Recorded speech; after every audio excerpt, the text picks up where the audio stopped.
From the Battery Street studios of KCBS Radio in San Francisco, I'm Matt Pitman, and this is Bay Current for Friday, November 12th. No vaccine mandate! No vaccine mandate! No vaccine mandate! No vaccine mandate! This is what it sounded like on Thursday afternoon at the Golden Gate Bridge on the San Francisco side, where a few hundred, probably topping out at about 300 would be my guess, were protesting vaccine mandates.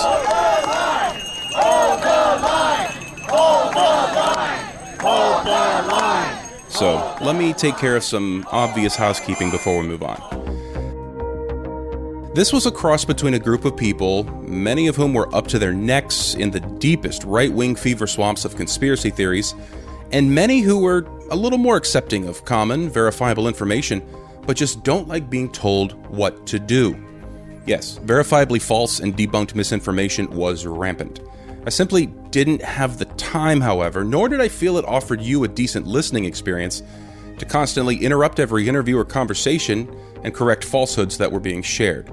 Now, there will be times in this episode that I'll jump in and say, hold up, this is dangerously wrong, and do my best to correct the record. And I appreciate those who spoke to me. Many wouldn't. They feel the media has censored them or parroted the information of government agencies they deeply mistrust. All part of one big, giant conspiracy theory by the omnipresent they. Anyway, I think the more naturally out of breath I sound, the more authentic it is. Excellent. We're here walking up the hill. Yeah, this is... We parked down at Fort Point. So we're doing a little nature hike all the way up. What's your name, sir? My name is Babe Prieto. Babe Prieto. Where are you from, babe? Babe or Babe? Babe, like Babe Ruth. Like Babe Ruth. Yeah. Like, all right. Sultan of Swing. Oh, yes. So I'm from Pittsburgh, California. Babe was there with his wife and daughter. He was carrying a really, really huge American flag. So what brings you out? Well, we're here to stand up for freedom. This is America. We should have the right to choose what kind of medical treatment we want, what types of treatments our children will get, and no one should have the right to force anything upon us, especially that's not been studied thoroughly like all other previous vaccines have been, because that's usually the next question. You know, what's the difference between this and, you know, all the other vaccines that kids have to take? Well, those were studied for a long time before they were made mandatory. At least one of the vaccines has been fully approved by the FDA. Well, that's Comirnaty or Comirnaty. It's hard to pronounce. But, you know, I ask that if you go into a CVS or Walgreens and you ask for that specific one, hey, how's it going? If you go, woo-woo! Those friends, or you just make friends now, or you know those folks? Yeah, I know them from Contra Costa. We're protesting out there too. But Comirnaty is the only one that's been provisionally approved. And they're saying that the other Pfizer shot, the one that's being put in everyone's arms, is essentially the same thing. But if you get that shot, it's still under EUA and you have no rights to sue or for have any liability whatsoever. Okay. Here's where I'm going to jump in for the first time and hopefully set the record straight. In August, after misinformation circulated among right-wing anti-vaccine groups and pages, primarily on Facebook, the FDA issued a statement clarifying that the Comirnaty vaccine and the Pfizer vaccine are one in the same. They contain the same ingredients. They were developed by Pfizer-BioNTech. Why the discrepancy in names? Well, drug makers often use a different name for a drug in development than the branded name that will go out to consumers. Pfizer-BioNTech is a German company, and Pfizer-Comirnaty is the name of the vaccine that was submitted for authorization in Europe. The name of the vaccine submitted for authorization here in the U.S. is Pfizer-BioNTech COVID-19 vaccine. Yeah, that's the name. Any confusion is basically the result of some rather confusing medical paperwork. But that gets into the wrong hands and the wrong information ecosystem, and just like that, it gets distorted into bad information. Not everyone fit the typical stereotype or image of a right-wing anti-vax, anti-government mandate protester. Like Veer. He's a Stanford grad and was wearing a Stanford hoodie, and he lives in Oakland. The reason I wanted to chat with him was his sign, which said, pro-choice.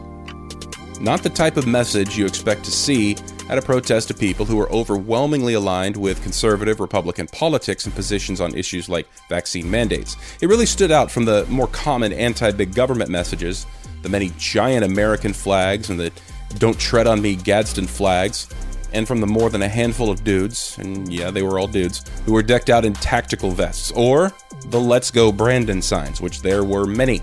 And by the way, if you don't know what "Let's Go Brandon" is or what it means, Google it. Here's Veer. So your name's Veer. Where are you from? I'm from the Bay Area and I live in Oakland. You got the Stanford shirt going on. You're a Stanford alum? Okay, so I'm going to ask you about your sign, because I've seen a bunch of them. You see words pro-choice and pro-life and things like that, and you automatically sort of filter people into buckets, right? And I don't think that people are that simple, right? I think there's a lot of complexity to all of us. Pro-choice in terms of like vaccine mandates and things like that, being able to have the choice to get vaccinated or not get vaccinated, and maybe not lose your job, or not, still be able to go to a Warriors game or a Stanford football game, whatever the case may be. Would I be incorrect in assuming that pro-choice puts you in every pro-choice bucket? When it comes to bodily autonomy, I would say that's fair. But traditionally pro-choice is for things like abortion. But I think that people who are pro-life, I don't think they're on the wrong side of the issue. I think it's a very valid viewpoint just as well. Mm-hmm. So that your sign, pro-choice, clearly is your statement about your position on mandates in terms of vaccines, and probably does that extend to things like mask wearing and stuff like that? Definitely. Tell me a little bit more about that in terms of the pandemic and all of the mandates. And if you live in the Bay Area, we've got some of the strictest ones in the country. Yeah. Well, I started questioning it. I probably didn't wake up until summer of 2020 when I saw the huge censorship wave. But things just weren't adding up. And a lot of what we are being told by the government and the media, they keep moving the goalposts, and it's lie after lie after lie. And then, so I was thinking, hey, what's going on? And nothing about what they're saying really makes sense in terms of everybody needs to take this vaccine, but this vaccine doesn't stop you from getting the disease or transmitting it. And they've changed the goalposts on masks too so many times, where at first it was don't wear a mask because they don't work. Then it was wear a mask, and if you don't, you're a bad person. Then a few months later, it was wear 2 masks or even 3. Then they changed it again to if you've gotten the vaccine, you can take it off.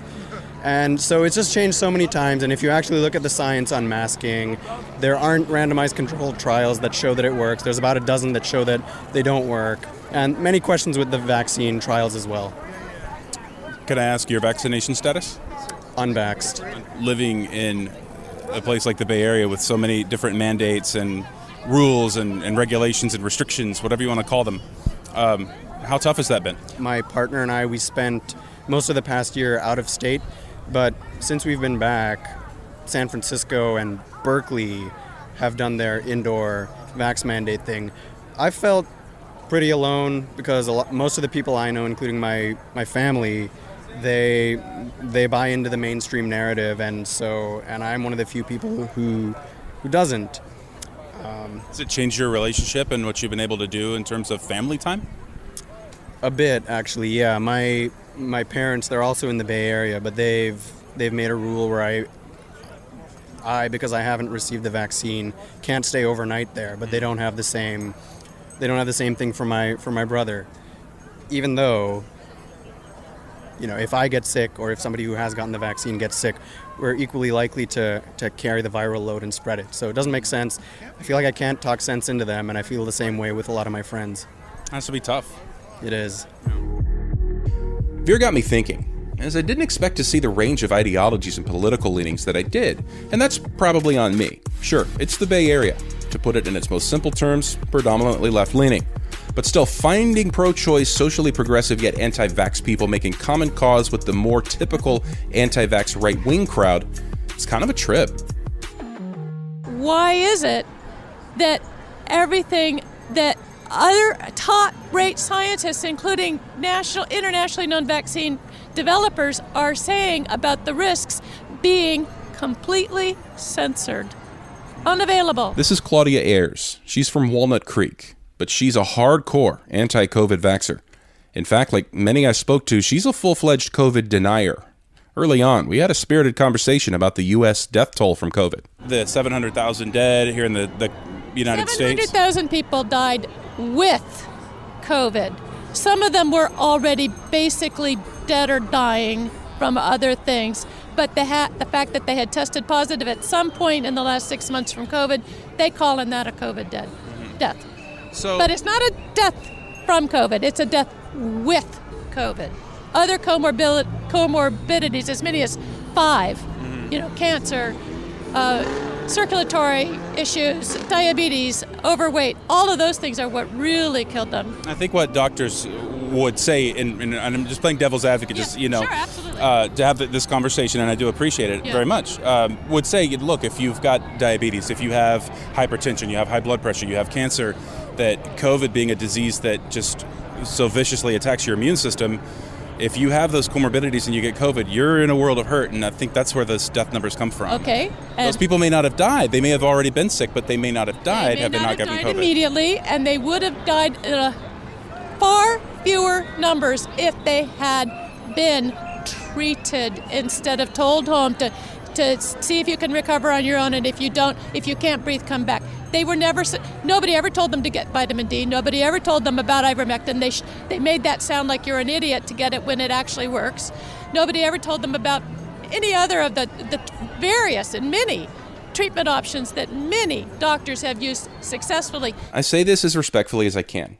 It's clear that at some point, Claudia went down a particular rabbit hole, but she still calls herself, and these are her words, we East Bay liberals, we know. She calls herself an East Bay liberal. We know that the military-industrial complex has been calling the shots on defense spending for decades.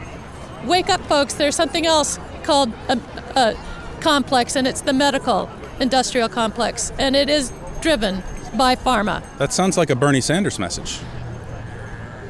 I talked to Jane Sanders once about vaccines prior to COVID, and said, when he was still when he still had a shot at the California primary, I said, don't bring up vaccines. And it was already an issue, just childhood vaccines. I said, don't bring it up. Just Bernie can say that he vaxxed his kids. Bernie can say this and that. But if Bernie wants to get fully 5 to 10% from other parties, for instance, the less said, the better. Oh, when I'm president, I'd like to look more into vaccines. Trump at least brought in Bobby Kennedy to talk about it. That's what Sanders should have been saying too, because nobody understands this better than Bobby Kennedy. He's the big tent right now, and his book on Tony Fauci will have a lot of jaws dropping, literally dropping when they start to read. So let me jump in again. Robert F. Kennedy has been banned from Instagram for spreading false information about vaccines and wild conspiracy theories about Bill Gates. A nonpartisan organization called the Center for Countering Digital Hate put Kennedy on its list of the Dirty Dozen, a group of anti-vax activists which spread dangerous misinformation and outright falsehoods to its more than 59 million activists and followers across Facebook, YouTube, Instagram, and Twitter. Back to Claudia. What is largely a very conservative crowd. Is there a place where You'd be maybe... surprised how many of them are like me. You'd be surprised. I don't think I'd be surprised at all. This is not a party line issue. You might say, you see a lot of flags, but I see a lot of flags, a lot of the Let's Go brand and stuff like that. But what I was getting at is is there a place where when, and hopefully it's sooner than later, right, where the rhetoric comes down and we can at least treat each other as neighbors at some point, where you might be able to have a conversation with someone who is pro-life, for example, and I'm sorry, I get it. I shouldn't assume that you are pro-life or pro-choice. I'm not at all pro-life. I mean, I'm sorry. I'm pro-bodily autonomy, wherever and whatever that means. So, but in this discussion, it means I've had an generally abortion. pro-choice. I know people. Right. Abortion is not something I'm going to recoil at. There are people here for whom that is something they can't abide. Right, But I would say that they are in the minority. Mm-hmm. Oh, here? Here. Oh, here, absolutely. Yeah. But what I'm getting at, even in this crowd, even in this that's what conservative crowd. That's what I meant, and I agree with you. Yeah. But is there a place where you're coming together with folks who you ordinarily wouldn't have had common cause until recently? Absolutely. Is there a place where we can maybe start to have these discussions after this rhetoric gets unheeded, if it ever does? Yes. Not only is that a brilliant question, but it's a brilliant insight. I really appreciate that you are asking that question. I think I think the irony is that it's actually going to bring a lot more people together. Ultimately, we're not there yet. Yeah. That's what I was... I really do. I do think that that's happening. I mean, it's happened for me personally. And well, you're about the third or fourth person that I've spoken with here where that's kind of where this conversation has gone. And it's like, yeah, you've met common cause with folks where ordinarily you wouldn't have had any common cause to come together, but here you are. Well, and again, ironically, because even, I was a Bernie supporter, but even then, I remember, I'm retired, so I have a little time. I was in a sweat room with some conservatives at a gym facility in Santa Cruz where I used to live. And I actually sought out the Republicans who were for Trump just to talk to them, just to pick their brains, because I wanted to better understand, why do you like that guy? I mean, I think it's happening. I think this is the kind of ironic twist that it might actually bring people to better understand each other. Yeah. It's the silver lining I didn't expect to find here today. Our silver lining. And I'm kind of glad that I did. And I think we just agreed a second ago, we're not there yet, but at some point, things aren't going to stay 125 degrees forever. And one of my favorite phrases, and it's very common, but it's never felt more true, we can't agree to disagree. Sometimes it feels like we can't, but the bigger picture, 10 years from now, when we look back on this, will there have been an opportunity to agree to disagree in some places and to make common cause in other places? Interesting conversation. I really, really appreciate your time. Thank you. Dude, you're the best. Thanks again to Claudia, Veer, and Babe for chatting with me. And thank you for listening. If you haven't already, please subscribe to Bay Current on the Odyssey app, Apple Podcasts, Google Podcasts, or just about wherever you listen to podcasts. You can also catch each episode on the KCBS Radio YouTube page. There's a link in the show notes. That's it for Bay Current for today, Friday, November 12th. I'm Matt Pitman, and we'll chat with you again on Monday.